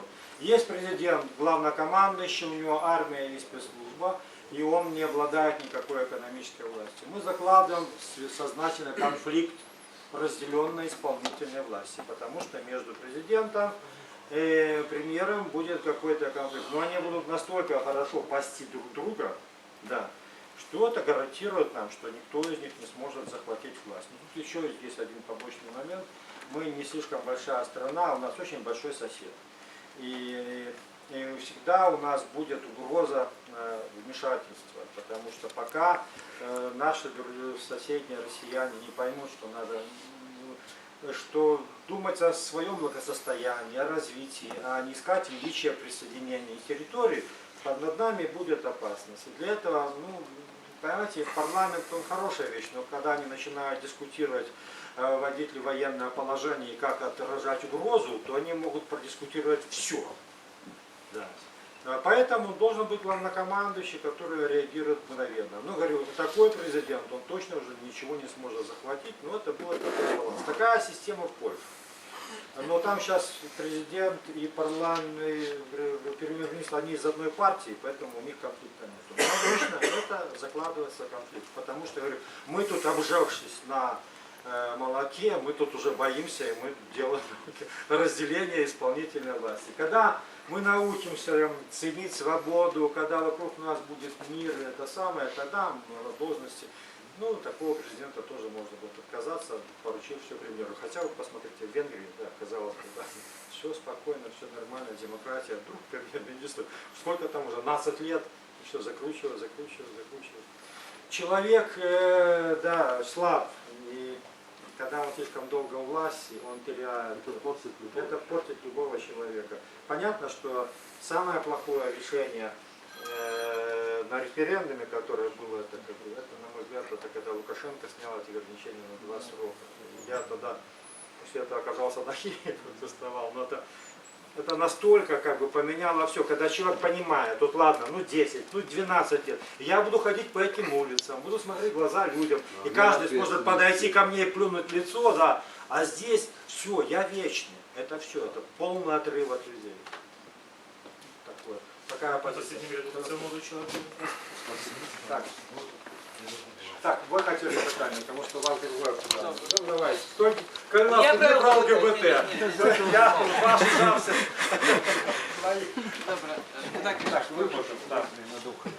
Моє питання на тему демографічної політики. Тобто ми ведаем, що Білорусь в другим місці по разводам. Страна вымирает, поштная статистика, сдается, минус 20 тысяч человек, да? Это с уликом демографичного приросту. Там реально 25. То есть конкретный минус. Да? То есть мы бачим, что ситуация на самой справе катастрофична. Ці есть у вас некие думки, что з гэтым робити? Бо ми бачимо на самой справі на сьогоднішній день тільки мусульманські країни ніяк там виживають. Да? Ні, ще, на жаль, вся тропічна Африка, це вид, стратегія виживання батьків, 7-10 дітей. І двох там відправить про Міжземне море, один потонет, другий допливе, і буде нам слати 100 євро в місяць, і буде вона багата в своїй вёсці саме розумна. Добре, але у нас що? Але у нас ми вимираємо, і з цим нечто треба робити. Я можу просто цитувати програму хромада.орг, коли Євген захоче мене додати, я затиснув з усім свого молодого коллегу. Мені соромно. Давайте тоді, я откажу тоді на це питання. Безумовно, держава повинна заклопотиться, скажем так, традиційною сім'єю, нарожальністю і вихованням дітей. Повинна бути відповідна агітація, повинна бути ставлення поважне, не то нарожали тут, і повинна бути матеріальна допомога. І чим більше буде багата держава, тим більше треба вкладати гроші. Виховувати, показувати, що діти це чудово, круто, створити умови. тому що ми просто тупо вимремо, розумієте. І ще один момент, в зв'язку з тим, що все ж залежить від жінок, не примусиш, і це все має певну інерцію, поки поміняється культура. Повинна бути там політика скерована на дружелюбну імміграцію, культурно подобну. Всім, хто знайде неких білоруських продків, людей нашої культури подобної, ну треба створити умови для переїзду. Але ж це штучно. Я кажу, еміграція штучна, але я кажу про переходний процес, поки ми поміняємо культуру ставлення. Бо, наприклад, в Австралії, там шмат дітей в сім'ях, вони багаті, але не розуміють, діти це судовно, діти це правда судовно. Ну, сегодня мы все сходимся с тем, что подтримка с третьего дитяти, она неэффективная. Вся эта раздача КПТ и все такое, это просто прибор. Экономичная ситуация. То есть, ну, разумеем, да, то есть, коли не давать з третього, ну, коли, як підтримувати сім'ю? З першого дитяти, ті там, не знаю, в школі їм тлумачать, що от народите, ми вам гроші дадим. Як? Забезпечить нормальную працу батькам. Ну, Все спирается в гроши. Да, ну, гроші, не у гроші. Больше двух детей. Самые богатые країни менше за все дітей. Ну, які гроші? Ну, що ви кажете? Мы не самая богатая країна. У нас крышка Не лучше. больше двух детей имеют. Так, Казацька, ваше питання. Да вот меня малость заводит. Это лесбиянки там, прочее. Вот это не самое главное. Вот меня боль заводит то, что в настоящий период времени, в этом году, к концу года или як там, или может чуть-чуть ранее, будет запущен первый реактор. Это именно в Островцах. Атомная станция, которая нам зовсім не потрібна. Вот это вот горы. Это соправные горы, это соправная кабала. А то... Ваше питання зрозуміло. Казацька, Євген, давайте коллегу. Я от чекав, Я чекала це питання. я чекав це питання, тому що його задаюсь на кожній зустрічі. От моє питання, мой отказ не слухав. Задав питання, не слухав. Ну так задали питання, слушайте, да? На кожній зустрічі про це питання вчить, про атомну електростанцію. І ми от на эту кампанію трьохмісячну парламентську, так, ми закладаємо 3 головні лозунги. Свободні вибори, зміну влади, відставку Лукашенки, не одразу, конечно, и не допустить открытия АЭС. Это ключевой лозунг, ну, открытия запуска. Ключевой лозунг кампании. Чому? Все ведают, как у нас все будуется. Я вот уже казал про дороги, да? То есть выделили кредит на АЭС. Ясно, что полову кредита спер. Ясно, что 10 не долили цемент, не доклали цемент, не доклали арматуру, да? Там все рушится. Это одно. То есть на АЭС, Там технологичные не перебивайте, на АЭС постоянные аварии. На вот прибудову. Реактор уронили. Уронили с 1,5 метра реактор. Ну это просто трындец. Другим образом. За прошлый месяц, так, у нас тройче на Шигунце сходили з рейков вагон. Тройче. Сегодня это прошлый раз. У Шорта. Ну, у Шорта. У наших. У Берсти. Подворши, двойче подворши сходили з рейков вагон. На атомную электростанцию собираются доставлять паліва з Росії. Збирається доставляти його по Шигунці. Уран. Так, по Шигунці, по этой самой Шигунці, по этим самым рейкам, откуда зараз сходять вагони. Вот просто уявите, коли, навіть допустим, что АЭС будет працевать, допустим, ну я в это не верю, просто разумею, что она просто будет, коли ее запустить. Допустим, что АЭС працує, но у нас вот такая ситуация, такая вот безотказность, так будуется все, так ставится до працы, что у нас сходят з рейков, у мирный час у нас сходят цягники з рейков, как у войну. А коли уявите, у этих цягниках будет уран. Это партизаны еще, да? Это не партизаны, это выбачайте, безрукие. Это экономия сродков, это диагностика. В советское время построили. Да, все правильно. И вот в таких умовах это как бы наша огульная позиция. АЭС нельзя запускать. Это питание выживания. Ну запустять. Не запустить. Запустять. Не запустить. Первый реактор запустить. А я вам кажу, не запустить. Ну это мало чего вы говорите. Немало чего. Коли, то есть, все разумеют, все згодны, что коли АЭС будет запущена, яна выбуде, там будет авария. Будет Чернобыль, будет горше. Все это разумеют. И мы ставим задачу не допустить запуска АЭС. Вы можете сказать, что она будет запущена, я скажу, что она не будет запущена. Луке потрібно в страху нас тримати. Поглядите. Мы ставим задачу не допустить запуска АЭС. Время пока. Як мага больше отцягнуть з гэтым опытом. Потому что это нават не питание незалежности, это не питание грошей, это не питание заробков, это просто элементарное питание выживания нас как людей. Вот что. Скажи ласка, Михаил, ваш. Спасибо. Питание следующее. Экология Беларуси, она в упадке. Убита вообще полностью. Все производство убито, сельское хозяйство убито. Вот. Все держится, как говорится, на госдотациях и на всем остальном. Вот. Кредиты тоже платить надо. То есть рано или поздно все эти госдотации прекратятся. И обычному человеку, куда он пойдет? Вот закроются все эти заводы, позакрываются все эти фермы. Все в Польшу поедем работать. Что будет происходить? Рано или поздно это закончится. То есть когда-нибудь деньги уже закончатся у режима. Закроются то же самое шины, закроется половина всех заводов. Что будет с людьми? Я думаю, что когда деньги у режима закончатся, закончится сам режим. А что делать дальше? У нас колоссальный опыт, плохой и хороший вокруг. Мы можем посмотреть, как кто делал реформу. Вот я говорю, приводил пример. Польша в 3 раза больше валовый продукт на одного человека, чем у нас. Там уже где-то по $1500 средняя зарплата, да, цены на продукты меньше, чем у нас там и на промтовар. Это все знаете. Вот ничего изобретать не надо, надо просто брать и это делать. Это значит давать экономическую свободу, освобождать малый и средний бизнес. Это значит создавать условия для инвестиций, для привлечения денег. Не китайских, а инвестиции, да, я думаю, надо нормальных инвесторов. Китайские кредиты связаны, да, боже с ними, связываться с ними. Они уже там разорили не одну африканскую страну своими кредитами. Всем все известно, понимаете? А он когда-то, 10 лет назад, они не могли, ОБСЕ не могли понять, почему вот эти глупые президенты не понимают, как сделать богатым свои народы. Они напечатают книжку, вот такой толщиной, помню, у меня лежала там в одном месте, я читал постоянно, при обыске пропала, когда в 2010 году арестовали. И там все это расписано, причем расписано, столько не надо читать, да буквально там несколько страниц, эти перечисления большим шрифтом. Почему они не делают? Потому что делать это, значит дать свободу или рано или поздно потерять должность. Все, в это упирается все. Один человек для того, чтобы наслаждаться, не может никак упиться этой властью, помешан на власти, гробит нашу нормальную жизнь и будущее.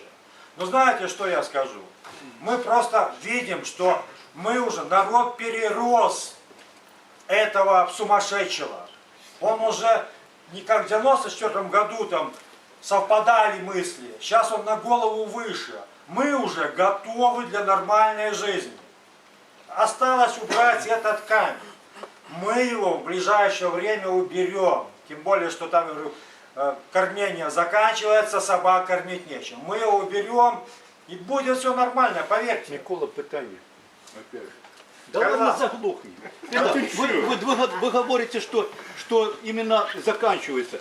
Я уличиваю, что у Лукашенко еще резерв, темный резерв, его резерв, ну, на лет 10 хопит.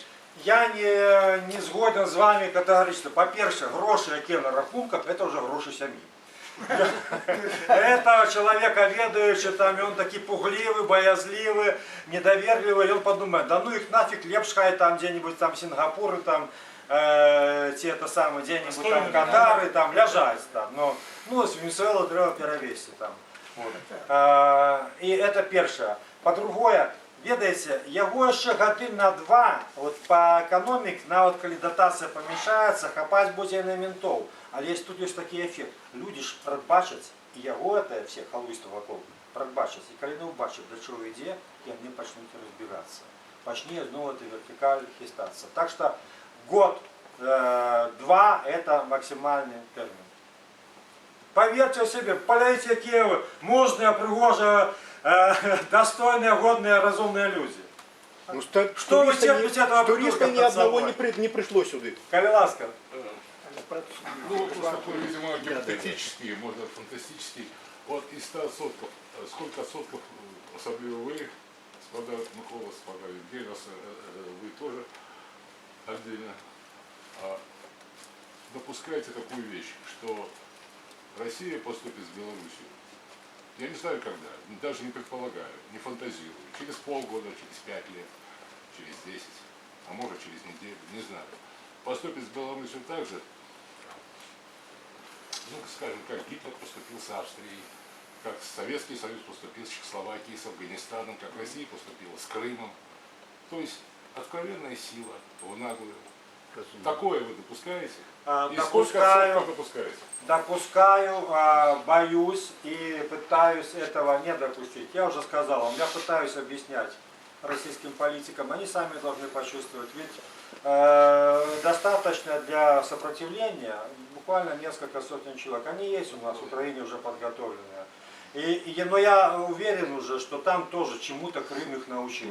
Россия не Советский Союз. Ее ресурсы не безразмерны. Она слишком зависит от этого мира. Они уже не проглотят вторую порцию настоящих санкций.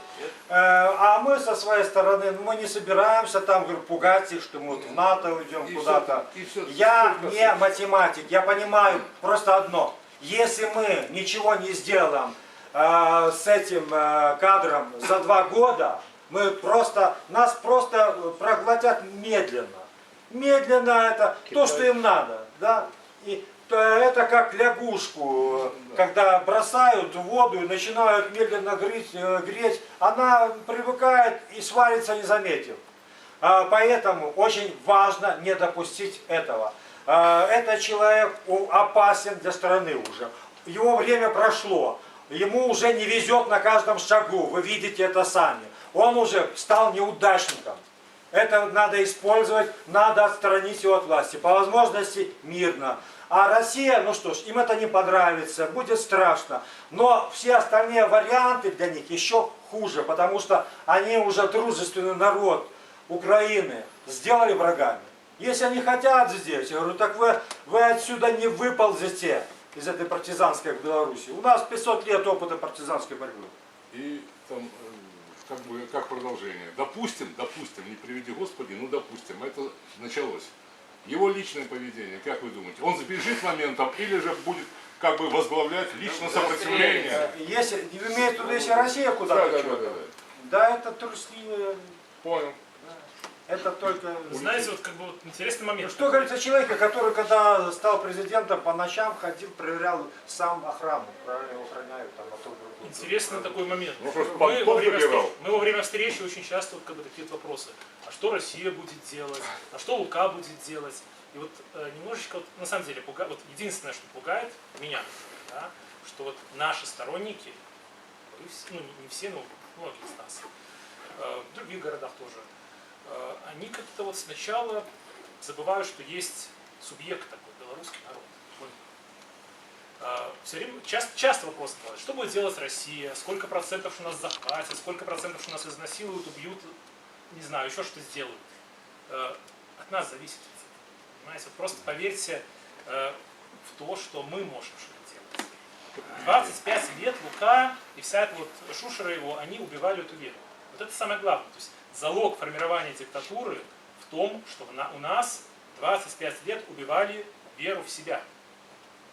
Нас лишали истории, нас лишали наших побед, лишали памяти, флага, герба и так далее. Это все, ну, как бы не просто так. Это не от балды делается, это не потому, что ну, вот не понравился Лукашенко флаг, или еще что-то. Это политика такая, нельзя на это вестись. И вот первый момент, первая задача, которая перед нами всеми стоит, вернуть эту веру. Вернуть веру в себя. Мы великий народ, мы можем все сделать. Понимаете? И не нужно задавать вопросы. Мы не астрологи, мы не знаем, куда побежит Лукашенко. Мы не знаем, что будет делать Россия, но мы знаем, что мы будем защищать свою родину. Мы знаем, что мы будем бороться за независимость, мы знаем, что мы будем бороться за свободу, и мы знаем, что мы победим. И вот это самое главное. И самое опасное, я хотел добавить, самое опасное не то, что сделает Россия, самое опасное, если получится расколоть наш народ. По языковой теме, по теме геополитической ориентации. Поэтому мы выступаем за консолидацию нации. У нас есть консолидирующая платформа. Это, начну с ненависти. Ненависть народа диктатуры. Это желание свободы, мирных перемен, желание нормальной жизни. У нас есть вот эти скользкие моменты, языковой, на котором там, да, и геополитический, на котором раскололи там восток Украины, там использовали их. Вот. Ну, надо говорить об этом. Люди, давайте договариваться. Ведь обо всем можно договориться по миру. Кому нужна война? Если мы будем едиными, никто сюда не сунется. Они вначале раскалывают, а потом забрасывают зеленую человечку. Не будет здесь раскола. Будем мы едины. Никто сюда не сунется. Там тоже уже научились чему-то. Сябры, мы готовы... Калиласка, Олег, питание. У меня вопрос такого плана. Я достаточно часто общаюсь и с силовиками, с сотрудниками милиции, с прокурорскими работниками, с судьями. Я точно знаю, что большинство из них действуют так, как действуют оккупанты, только потому, что они прекрасно понимают, что безнаказанность им гарантирована, исходя из того, что было в истории раньше. Никто не раскрыл архивов НКВД, и они рассчитывают на то, что никто не будет знать о тех преступлениях, хотя они понимают прекрасно, что они совершают преступления практически ежедневно. Но, тем не менее, они рассчитывают на то, что это останется за кадром, об этом не будет известно. Вопрос такого плана. Какие-нибудь мероприятия по сбору информации о преступлениях, о самих преступниках, о тех людях, которые совершают преступления, об их семьях, такая информация собирается где-нибудь, аккумулируется или нет? Да, собирается. Я здесь хотел сказать, видите, тут Евгения немножко перебил, я забыл совершенно одну вещь. Понимаете, в этой борьбе, это длительная борьба за свободу. Мы тут строем не ходим только потому, что были люди, которые, тысячи людей, десятки тысяч, сотни, которые выходили, там, из них тысячи арестовывали, сотни там прошли там, через уголовные дела, десятки тысяч через административные. Эти люди, это, в общем-то, совесть нации. Понятно, что какие-то низовые чиновники, которые перекладывают бумаги, они нужны. Вот. Но политическое руководство на всех уровнях, на уровне района, города и так далее, должно быть передано тем людям, которые боролись за свободу, которые доказали свою верность идеалам. Если это должно произойти обязательно, иначе мы получим просто группу чиновников, которые в очередной раз наклонятся к очередному диктатору или оккупации. И обратная сторона этой медали, люди, которые совершали преступления, я против там огулом там все категории населения, там, вы были там милиционером, все, поражены права. Есть конкретные люди, которые совершали конкретные преступления. Они должны быть наказаны. Должен быть компенсирован урон тем, кого они преследовали по политическим причинам. Возвращены штрафы, компенсации за аресты, за конфискации, за моральные вреда. Если мы не сделаем это, опять не спасет нас даже разделение исполнительной власти на 2 части и на 10 частей. Потому что люди, если не будет этого опыта у каждого маленького чиновника, что его призовут там на аттестацию, на сокращение, потому что их слишком много, не призовут за сержанта за то, что он на сутки там лжесвидетельствовал, если каждого, кто совершал этого, не накажут, это произойдет снова.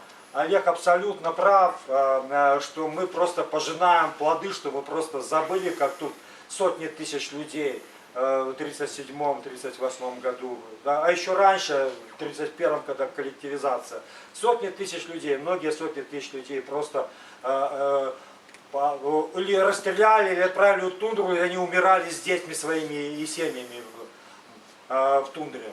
Если за это придется, кстати, делать, придется это осуждать, это не говорит о том, что вы вытаскиваем покойника там из могил. Но если мы не сделаем этого, мы опять наступим рано или поздно, 10-20 лет на эти же грабли. Сейчас я вам это и покажу. Сябры, вы потом мне, я застанусь, а вы потом мне покажете. Мы готовы, у нас еще тут больше на годину знято помешкання, мы готовы кольки завгодно отказывать на ваше питание. Але нам легко. Потому что мы тут, и мы приймаем вашу позитивную энергию, нам все далее больше и больше хочется с вами размовлять. Але вам складання, ви сидите, і тут душно. Ці є ще питання, колькі ще є питання? Бо я просто не сказав. Так, одно питання, два питання, колькі? Два питання. На этом погоде. Два питання. Кайласка, это третье, вы задать, покажете вам документы особисто. Ваше питание, Кайласка. Меня зовут Евгений, я обычный гражданин, вы спросили. У меня вопрос к вам.